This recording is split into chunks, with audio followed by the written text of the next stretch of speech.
Hey YouTube world, welcome back to another video. तो आज का जो हमारा टॉपिक रहने वाला है वो है बॉटम अप अप्रोच। पिछली वीडियो तक हम देख चुके हैं मेमोराइजेशन, और हमने देखा था हम एक एरे को बना करके उसके अंदर अपना कोई भी फंक्शन है उसका आउटपुट कैसे स्टोर करते हैं। उसके पहले हमने फिबोनाची डीपी डिस्कस करा था, उसके रिगार्डिंग दो कोड बेसेस बनाए थे, एक विदाउट मेमोराइजेशन एक विथ मेमोराइजेशन, और ये देखा था कि हमारा फंक्शन कॉल कितना रिड्यूस होके आया था। लेट्स से नंबर 40 के लिए कुछ 33 करोड़ था, वहां से रिड्यूस होके वो 71 ऐसा कुछ लेके आए थे हम। ठीक है, तो ये अभी तक हम डिस्कस कर चुके हैं। तो आज हमें करना है bottom up approach discuss. Bottom up approach होती क्या है, इसको आइडेंटिफाई कैसे करा जाता है।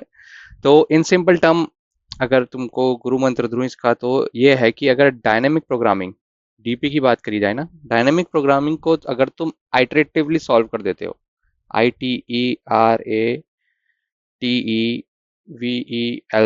आइटरेटिवली सॉल्व कर देते हो, तो उसी को बॉटम अप अप्रोच कहा जाता है। ठीक है, बॉटम अप कहा जाता है। आइटरेटिवली मतलब तुम कुछ तो ऐसा करोगे कि एक फॉर लूप लगा रहे होगे, और इंट कोई वेरिएबल होगा, वो किसी एक वैल्यू से चल रहा होगा। ठीक है, वैल्यू लेट से 0 से चल रहा होगा, और कुछ तो उसकी कंडीशन होगी, लेट से किसी लेंथ से या 100 से कम हो, और उसको इंक्रीमेंट करते जा रहे हो। इस तरीके की जब अप्रोच करते हैं हम डीपी में बेसिकली, तो उसे हम बॉटम अप्रोच कहा जाता है। ठीक है, अभी तक क्या हो रहा था ना, जब हम फिफ्थ 7 कैलकुलेट करते थे, फिफ्थ 7 कैलकुलेट करने के लिए हम नीचे उतरते थे फिफ्थ 6 पे, ठीक है, और फिफ्थ 5 पे।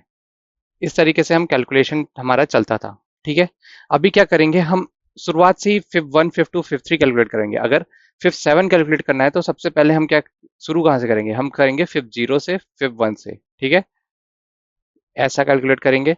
उसके बाद इन दोनों से कैलकुलेट होके आएगा हमारा फिफ्थ 2। ठीक है, इन दोनों से कैलकुलेट फिफ्थ 2 से कैलकुलेट होके आएगा हमारा फिफ्थ 3।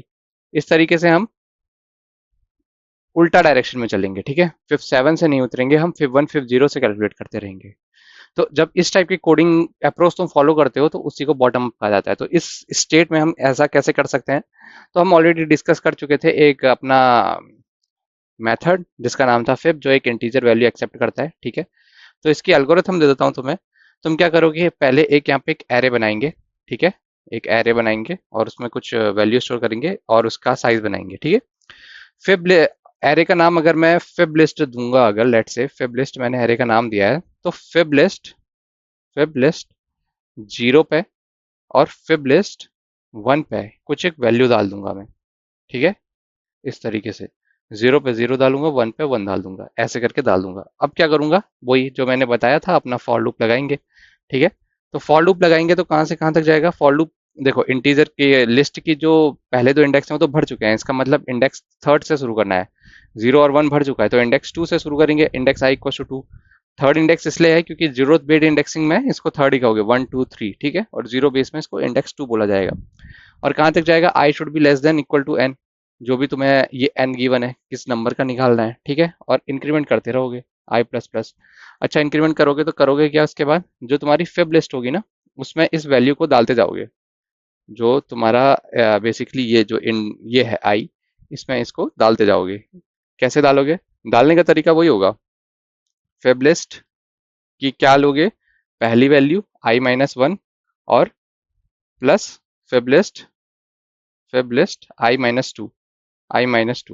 ठीक है, तो ये काम कैसे करेगा, तो ये काम ऐसे करेगा कि लेट से ये 2 से शुरू हो रहा है ना, तो तुम्हें फिब 2 कैलकुलेट करने के लिए क्या लगेगा, फिब 2 कैलकुलेट करने के लिए लगेगा फिब लिस्ट 2, 2 माइनस 1 कितना होता है, 1 होता है। तो फिब 1 प्लस फिब 0 की बात हो रही है।